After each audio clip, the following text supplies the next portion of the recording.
Hello and welcome back to the Media Box. I'm Charles Amponsa and we're at the 24th plenary session of the Congress of Local and Regional Authorities here at the Council of Europe in Strasbourg. A rather noisy session, I might add. I'm joined now by Amy Koopmanschap from the Netherlands, and we're talking about local elections. Thanks for joining us again, Amy. Thank you too.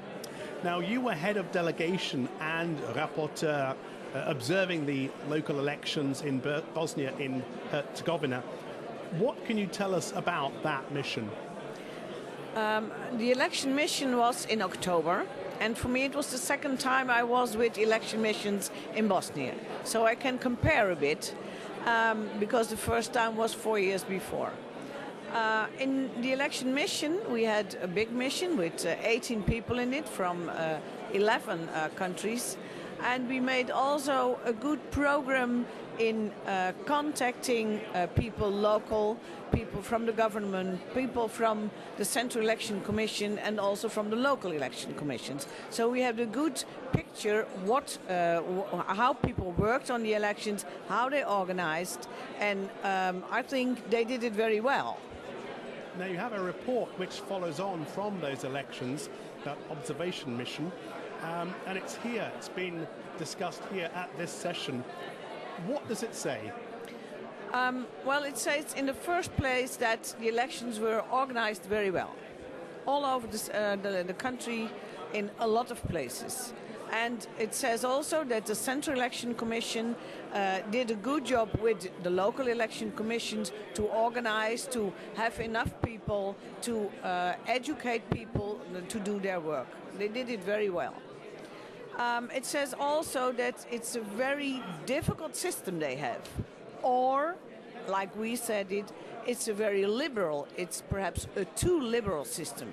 Because, for instance, when I'm in my city, I have a place of residence in my city, but I don't live there.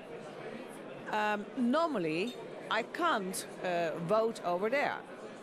But in Bosnia, when you say I'm living in this city, well, you don't really have to prove it, and you have the possibility to vote. So that could lead to electoral fraud then? Yes. Well, for the Electoral Commission at local level, it's very difficult to cope with this system. And for them, it would be very good as people have their residence in one place, and there they have to vote. Where they live somewhere else, okay, then they can't vote in the place of residence. And there are a lot of people also coming from across another country, coming in on the day or the day before the elections, wanting to vote. Well, and that's a difficulty which is making a lot of mess in the day of the elections. Could the authorities accommodate those people when they came across?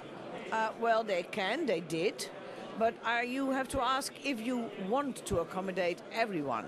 Sometimes you have to, but, well, be restricted in that. And I think that's one of the major commands we made to the Bosnian government.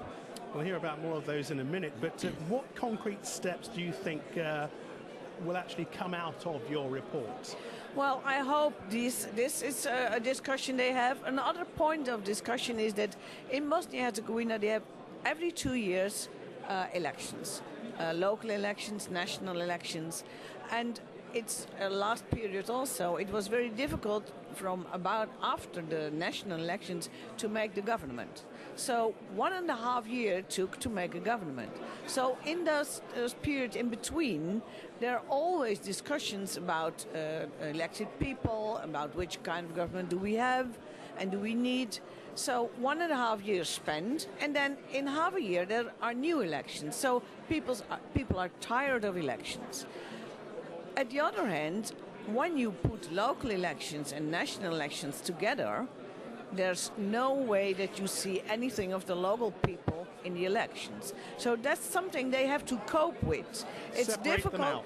Yes, separate them out and be quicker with making, after the elections, a government.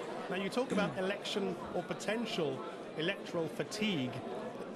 by having these elections drawn Yes. out for so long. Yeah. What does that do to the number of people who turn out to vote, the actual percentage of people who turn Well, out the to vote? percentage wasn't that high as last period, and especially you can say that younger people didn't come and vote, and that's a sign which is not good, and which also the national government and the Central Election Commission has to take serious and to discuss about.